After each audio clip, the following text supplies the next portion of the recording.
When Mila returned to her village after her father's funeral, the land was the last thing on her mind.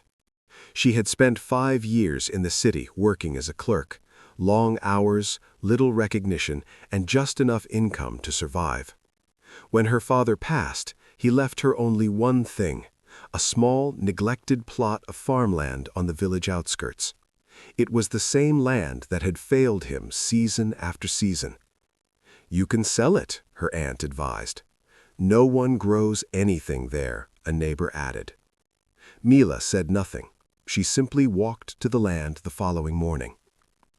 The soil was cracked and pale, hard as stone in some places.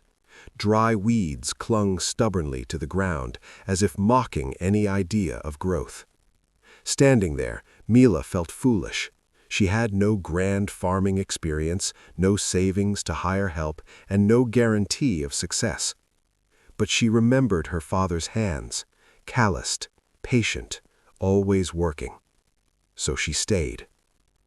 On the first day, she cleared weeds under the hot sun until her palms blistered.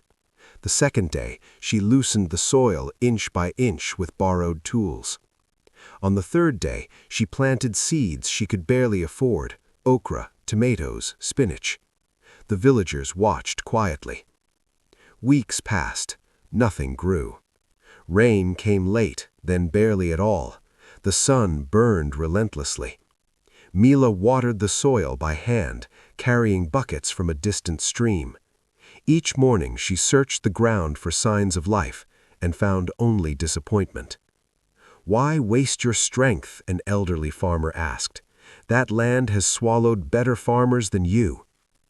At night, Mila lay awake, questioning herself.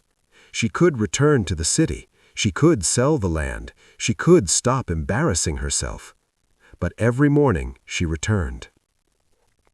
She began to study the soil, adding compost, mixing ash, learning from old farming journals her father had kept.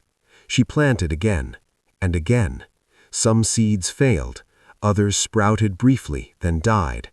Still, she stayed. 3 months later, after a rare overnight rain, Mila noticed something different. Near the edge of the field, a thin green shoot pushed through the soil, fragile, uncertain, alive. She knelt and cried. That single sprout became her proof, not that success was guaranteed, but that effort was not wasted. Slowly, the land responded. The garden did not transform overnight. Growth came unevenly. Some crops thrived, others struggled.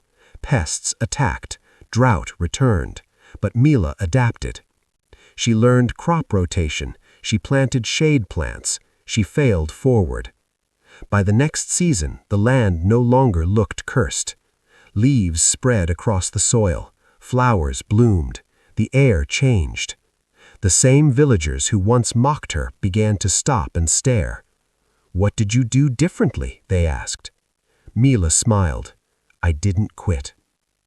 By the end of the year, her garden was producing more than enough to feed her. She sold the excess at the local market. Children came to help after school. Elders offered advice. The abandoned land became a place of learning. One afternoon, Mila stood in the middle of her garden and realized something important. The land hadn't been cursed. It had been neglected, misunderstood, and given up on too soon. Just like her. Her father's land had not only grown food, it had grown her confidence, her patience, and her purpose. The garden refused to quit because she refused to quit on it.